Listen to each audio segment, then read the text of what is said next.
El 17 de noviembre de 1972, Perón regresa al país, tras años de exilio. 17 años y 52 días. El líder peronismo llegaba a un lugar que había vivido los fusilamientos del 56, la resistencia, el frustrado retorno del 64, los golpes de Estado a las democracias de Frondizi e Ilia. El Perón del final, el llamado león herbívoro, autodefinido como león herbívoro, es aquel que protagoniza un gesto que unió a la Argentina. 2 días después de su regreso, 19 de noviembre del año 72, se abraza con el líder radical Ricardo Balbín. Perón tenía 77 años, Balbín 68, había mucho en común. Los dos representaban a partidos que en su origen se habían mostrado a favor de las causas populares. Ninguna diferencia en las formas podía hacer olvidar esto. La edad de ambos los acercaba más a la reflexión que a las pasiones apresuradas. Balbín había estado casi 300 días preso, lo dijimos en una oportunidad, entre Rosario y el penal de Olmos. Perón lo manda en cana. Y a la distancia podríamos preguntarnos qué hace el país con sus expresidentes, qué hicieron los últimos presidentes con el país.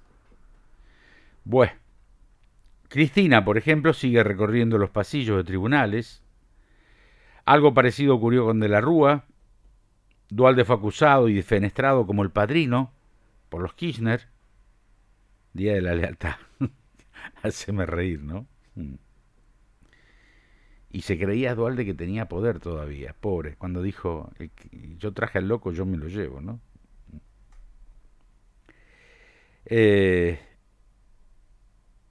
Macri todavía tiene dolores de cabeza judiciales con la causa del Correo Argentino, y en lo político parece que sus consejos a Javier Milei no son del todo bien recibidos. Y mirando hacia atrás, son pocos los dirigentes que no se enriquecieron en su paso con el poder, ni tuvieron que dar cuentas en la justicia.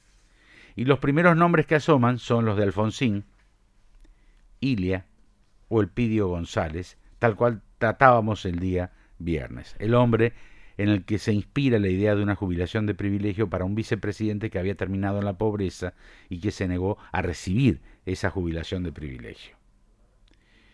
En el año 66, Ilia deja forzado a la presidencia, tenía 2 mangos con 20, se fue con 0,50. El auto famoso, el bergantín, la casa que había sido por suscripción popular y unos manguitos en dólar, $1.000, creo que terminó con $200 de bolsillo. Él no tenía socios en la obra pública, no tenía un contratista del Estado que pagase millones por habitaciones de un hotel, por ejemplo, que jamás fueron usadas. Después siguen insistiendo con Cristina y su inocencia, ¿no? Lo que hacía Lázaro Báez, vía obra pública, le garpaba habitaciones que nunca ocupaba en los hoteles de Cristina en el sur, ¿no? Cuando fue expulsado del poder, insistimos, no tenía plata ni para la internación. Y ahí viene esa famosa obra, ¿quién va a pagar todo esto cuando él ingresa caminando al sanatorio en grave estado, ¿no? ¿Quién va a pagar todo esto? O sea, su internación. Alfonsín deja el poder 6 meses antes, asfixiado por el poder económico, atormentado por el peronismo, porque, miren, yo no sé, yo estoy todos los días más sorprendido, ¿no? De la cantidad de gente joven que sintoniza Cadena 3. A ustedes yo les digo que el peronismo atormentó a Alfonsín, lo cercó con su movimiento sindical, con 13 paros, por ejemplo, nacionales. Después Saúl Ubaldini, Saúl querido, estaba medio arrepentido, ¿no? Tarde. Bueno, cosas que pasaron en la Argentina. Además de los errores propios de Alfonso, como le decíamos en esa época. Gallego, tosudo, se había peleado con todo el mundo, con las Fuerzas Armadas, con los sindicatos, con la Iglesia, con la oposición. En fin, pero hay tantas cosas para destacar de él. Y después otros, que vaya a saber en esa época qué estaban haciendo, o le contaron mal la historia, les convenía, dicen que le hace un golpe de estado de la Rúa. Ya lo hemos explicado hasta el hartazgo, que de la Rúa se cae solo. Fue una máquina de hacer macanas, una máquina. Un tipo que no estaba preparado físicamente, un hombre enfermo, que no podía sobrellevar el poder.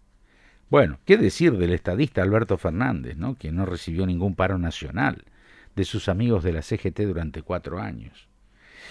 ¿Qué decir? ¿Qué decir? Bueno, ahora vamos a ver el tema de los seguros, ¿eh? Una cuestión millonaria. Mirá vos por dónde se escapó a algún lado. Y, viste, tenía que ser. Viste, los muchachos son buenos, ahora sí se los controla mucho mejor, ¿no? Por ahí venía la mano, por ahí venía la mano. En la residencia de calle Gaspar Campos, Perón le dice a Balbín: doctor, usted y yo somos el 80% del país. Nosotros nos preguntamos hoy si hay líderes con semejante nivel de adhesiones. Algunos creen que Perón buscó un aliado externo cuando su propio partido se estaba desangrando en la violencia, y otros que estaba pensando en la historia porque tal vez veía un fin de ciclo. Miren, si hay algo que no se puede decir de Perón, que no era inteligente, ¿no? Ahora que se la ve a la expresidenta buscando retomar el liderazgo dentro de su espacio, quedan las dudas. Si un partido no construye un líder alternativo en 20 años, ¿es culpa de los seguidores o de la cúpula?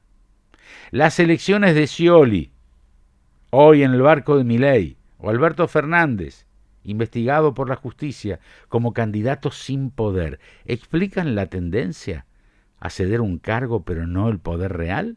El famoso Chirolita, ¿se acuerdan? Balbín se abrazó con el líder del partido, que lo mandó a la cárcel, y Perón en su tiempo eligió el exilio antes que el derramamiento de sangre. Irigoyen nombra como heredero a Alvear, sin saber después que lo iba a combatir, los personalistas y los antipersonalistas. Duhalde llevó al poder a los que se encargaron después de borrarlo de la historia. El final de los presidentes, ¿qué pasa con Milei y Macri? ¿Algo parecido? El final de los presidentes habla mucho de su pasado. Algunos se retiran con honor, otros son traicionados por sus herederos, y muchos terminan sus días dando explicaciones a la justicia.